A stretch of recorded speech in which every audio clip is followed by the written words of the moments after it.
இயேசு கிறிஸ்து சிலுவையில் பேசிய இரண்டாவது வார்த்தை லூக்கா 23:43. இன்றைக்கு நீ என்னுடனே கூட பரதேசியில் இருப்பாய் என்று மெய்யாகவே உனக்கு சொல்லுகிறேன் என்றார். பரதேசியில் இருப்பாய்னா பரலோகத்தில் இருப்பாய். இயேசு கிறிஸ்து யாரை பரலோக ராஜ்யத்துக்கு அழைத்து செல்கிறாய்? இயேசப்பா யார பரலோக ராஜ்யத்துக்கு கூட்டிட்டு போறாரு? பல வருஷமா பாவம் செஞ்சுக்கிட்டு இருந்தவன, உலக மக்களால குற்றவாளி என்றப்பட்ட ஒரு கல்வனை பரலோக ராஜ்யத்துக்கு கூட்டிட்டு போறாரு. அது எப்படி? நம்மளும் இப்ப பாவம் செஞ்சிருக்கோம், நம்மளும் பரலோகத்துக்கு போக முடியாது. ஏன்னா அதற்கு காரணம் அவனிடத்தில் மெய்யான மன திரும்புதல் அந்த இடத்துல இருந்தது. பாருங்க, ஏசப்பா சிலுவையில் அறையப்படும் போது ஏசப்பா நடுவுல அறையப்பட்டிருக்காரு. ரெண்டு புறமும் ரெண்டு கல்வனை சிலுவையில் அரைச்சிருக்காங்க. அதுல ஒரு குற்றவாளி சொல்றான், லூக்கா 23:39, அன்றையும் சிலுவையில் அறையப்பட்டிருந்த குற்றவாளிகளில் ஒருவன், நீ கிறிஸ்துவானால் உன்னையும் எங்களையும் ரட்சித்துக்கொள் என்று அவரை இகழ்ந்தான். குற்றவாளி என்ன சொல்றானா, நீ கிறிஸ்துவானால் உன்னையும் எங்களையும் ரட்சித்துக்கொள் என்று ஏசப்பாவை இகழ்ந்து பேசுறான்.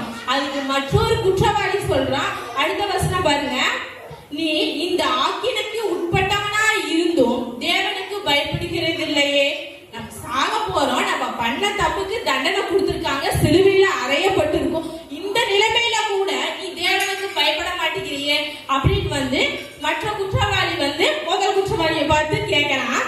அதுக்கு பாத்தீங்கன்னா அந்த குற்றவாளி இடத்தில் அந்த கல்வன் இடத்தில் என்ன காணப்படுதுன்னா தேவனுக்குரிய பயம் அந்த இடத்தில் காணப்படுகிறது.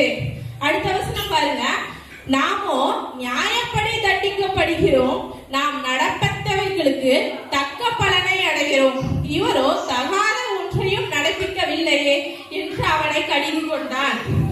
இயேசுவோட சிலுவையில கொஞ்ச நேரம் இருந்துருப்பாரா? சிலுவையில ஆறும்போது பக்கத்துல கொஞ்ச நேரம், அந்த கொஞ்ச நேரத்துல அவரே இயேசு கிறிஸ்துவை பத்தி புரிஞ்சுக்கிட்டாரு.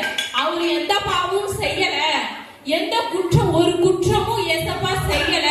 அவரு நம்மளும் பாவம் செஞ்சதுக்கு தக்க பலனை நியாயமான தண்டனை அனுபவிக்கிறோம். அவரோ எந்த பாவமும் செய்யல, அவரு அநியாயமா தண்டிக்கப்படுறாரு அப்படின்றாங்க. அப்ப பாத்தீங்கன்னா அந்த இடத்துல இயேசு கிறிஸ்துவ அந்த கொஞ்ச நேரத்துல அவன் பாருங்க எவ்வளவு உண்மையா உணர்ந்து தேவனுக்கு பயப்பட்டு இயேசு கிறிஸ்துவ பாருங்க எப்படி அடிச்சிருக்காரு. அத்தனை பேர் சொல்றாங்க ஏசப்பா சிலுவையில் அறையப்பட்டு குற்றவாளின்னு சொல்லிட்டு ஏசப்பாவை சொல்லிருக்காங்க. இப்ப நீங்க ஒரு தப்பு பண்றீங்கன்னா ஊர் மக்களே உங்களை பார்த்து சொல்றாங்க நீங்க குற்றவாளி. அப்ப நான் என்ன நினைப்பேன், இவன் குற்றம் பண்ணிருப்பான் இருக்காது, ஊர் மக்கள் எல்லாருமே இவனை குற்றவாளின்னு சொல்றாங்கன்னு சொல்லி நான் நினைப்பேன். ஆனா அந்த கல்வன் ஒருத்த மட்டும் ஏசப்பாவை பார்த்து சொல்றாரு, நீங்க இவர் ஒரு குற்றம் தகாத ஒன்றையும் நடப்பிக்கவில்லை. அத்தனை பேர் குற்றவாளின்னு சொல்லியும் இது தகாத ஒன்றையும் நடப்பிக்கவில்லை, ஒரு குற்றமும் செய்யவில்லை அப்படின்னு சொல்லி எப்ப அந்த வார்த்தையை உணர்ந்து சொன்னானோ அப்பவே அவன் ரட்சிக்கப்பட்டு ஏசப்பா பரலோகத்தில் ஒரு இடத்தை அவனுக்கு ஆயத்தம் பண்ணி விட்டார். ஆமென். அடுத்தது பாருங்க, அந்த கடைசி நேரத்துல கூட அந்த கல்வனுக்கு ஒரு மனம் திரும்புகிற அந்த இருதயம் இருந்தபடியினால் அவன் தான் சொல்லியிருக்கான் பாருங்க, மனத்தில் இருக்கிற அந்த இருதயம் இருந்தபடியினால் அவர் பரிசுத்தர், அவர் நீதி உள்ளவர் அப்படின்னு சொல்றாரு. இல்ல பாத்தீங்கன்னா அடுத்த வசனம் பாருங்க, இயேசுவை நோக்கி, ஆண்டவரே நீ உம்முடைய ராஜ்யத்தில் வரும்போது அடியேனை நினைத்தருளும் என்றான். அப்பதான் இயேசப்பா சொல்றாரு, நீ இன்றைக்கு என்னுடனே கூட பரதேசியில் இருப்பாய் என்று உனக்கு மெய்யாகவே சொல்லுகிறேன் என்றார். அப்படின்னா அதுக்கு என்ன, அந்த கல்வனுக்கே தெரிஞ்சிருக்கு ஏசப்பா பரலோக ராஜ்யத்தில் அவர் தான் வர போறாரு, அவர் தான் ஆள போறாரு, அவர் தான் இருப்பாருன்னு சொல்லிட்டு அவருக்கு கல்வனுக்கு நல்லாவே தெரிஞ்சிருக்கு. அதனாலதான் அந்த கல்வன் சொல்ற, அடியேனே என்னை நினைத்தருளும், நீ பரலோக ராஜ்யத்தில் உம்முடைய பரலோக ராஜ்யத்தில் நீ வரும்போது அடியேனே நினைத்தருளும் அப்படின்னு சொல்லிட்டு அந்த கல்வன் சொல்றான். அவன் இயேசுவை பற்றி மட்டும் அறிஞ்சது இல்லாம இயேசப்பா தான் பரலோக ராஜ்யத்துக்கு வரப்பாரு அப்படின்ற ஒரு விசுவாசம் அவனுக்குள்ள இருந்திருக்கு. இதுல இருந்து நம்ம கத்துக்கொள்ள போறது என்னன்னு பாத்தீங்கன்னா, நம்ம என்ன வேணா தப்பு பண்ணிருக்கலாம், நான் பெரிய தப்பு பண்ணாதான் தப்பு, சின்ன தப்பு தான் பண்றேன் அப்படின்னு இல்ல, தப்புன்னு பண்ணாவே ஏசப்பாக்கு பிரியமில்லாத காரியம் எது செய்யறோமோ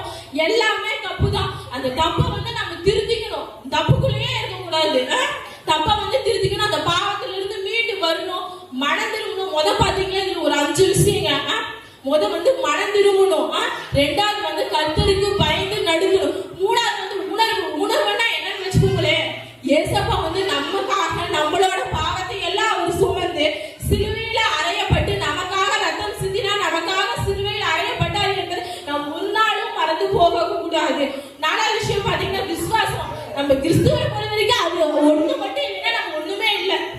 விசுவாசம் தான் மெயின். விசுவாசமா இருக்கணும். நம்ம எத்தனையோ ஜெபிச்சு இது நம்மளுக்கு நடக்கலையேன்னு சொல்லிட்டு இருப்போம். ஆனா அப்படி எல்லாம் இல்லைங்க. நம்மளுக்கு அந்த நேரத்துல கூட அது தேவைப்படாம இருந்திருக்கலாம். ஆனா இயேசு தரமான நேரத்துல கர்த்தர் தரமானதாக கண்டிப்பாக கொடுப்பார். கரெக்டான நேரத்துல அவர் தரமானதாக கண்டிப்பா கொடுப்பார். இன்னொரு பார்த்தீங்கன்னா கடைசியில அவர் ரட்சிக்கப்பட்டு அந்த கடைசி தருணங்கள்ல வந்து அந்த கடைசி காலங்கள்ல அவர் ரட்சிக்கப்பட்டு பரலோகத்துக்கு ஏசப்பா கூட போற. நம்ம என்ன பண்ணிட்டோம், முதவே ரட்சிக்கப்பட்டுட்டோம்.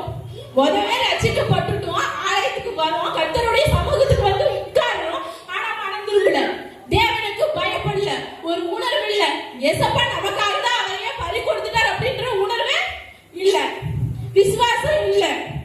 ஆனா அவன் வந்து கடைசியில ரட்சிக்கப்பட்டு பரலோகத்துக்கு போறான். நாம முதவே ரட்சிக்கப்பட்டுட்டோம்.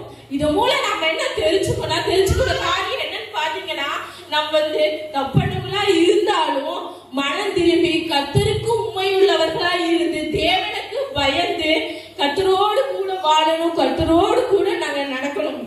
மத்தேயு 3:2 பாருங்க, மனம் திரும்புங்கள், பரலோக ராஜ்யம் சமீபத்தில் இருக்கிறது. மனம் திரும்புங்க. இந்த கடைசி காலத்துல தேவனுக்கு பயந்து வாழுங்க, தேவனோடு கூட நடங்க.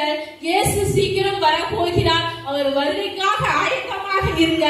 அதிசயம் செய்கிற இயேசு நம் அருகில் இருக்கிறார். அவரை பற்றிக்கொள். கர்த்தர் நம் வாழ்வில் மகிமையானவைகளை செய்வார். ஆமென்.